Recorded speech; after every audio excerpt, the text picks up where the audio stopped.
Sometime between the years 2030 and 2080, humanity endures the collapse, marked by devastating floods, scorching fires, and earthquakes.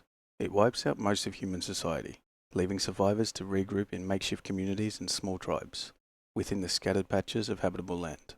Many generations later, the first wave of Ark arrive in the Rust Belt, and war rages on for more than a decade. Humanity fought, largely just to hold the line, clinging to what little they had left. Then there is some respite, but only lasting a few years, a brief lull in the fighting.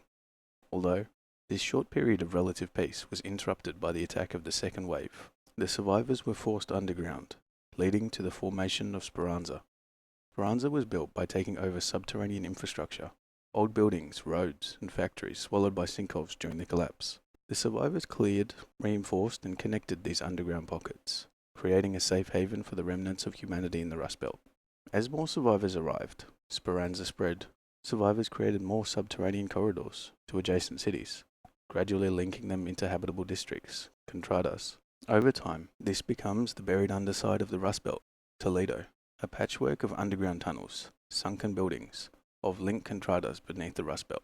This brings us all the way up to 2180, the time period we're playing during, in-game, where these contradas, or districts, have become semi-isolated communities, separated by distance and rubble.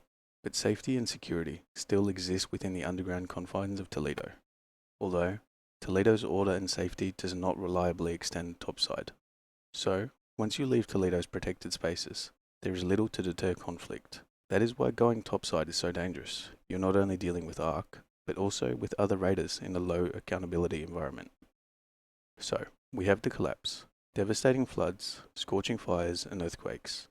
Generations later, we have the arrival of the first wave of Ark, and more than a decade of fighting, a brief respite, and then the attack of the second wave, forcing the remnants of humanity in the Rust Belt underground, leading to the formation of Speranza and subsequently Toledo. But who sent the Ark, and why?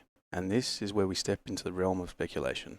Although, from snippets in lore, what we do know is, when referring to the first wave, crude machines, meaning Ark, starting to fall from the sky. So, Ark are made by aliens? Well, not necessarily.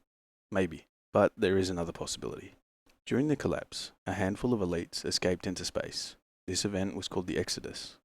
Earth's most powerful and influential people saved themselves by escaping the destruction during the collapse on a shuttle off-planet, specifically leaving from Acera spaceport.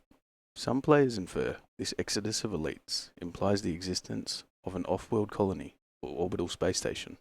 I mean, they must have gone somewhere, right? Generations later, Ark started falling from the sky, and those Exodus survivors, or their descendants, may have built and refined Ark off-world, then used Ark to plunder Earth's resources with the harvester and prospecting probes. This is a popular theory within the community, but it's still all just speculation. We really don't know for sure who created Ark or why, but maybe we'll get more hints over time in-game. But for now, this is all we know.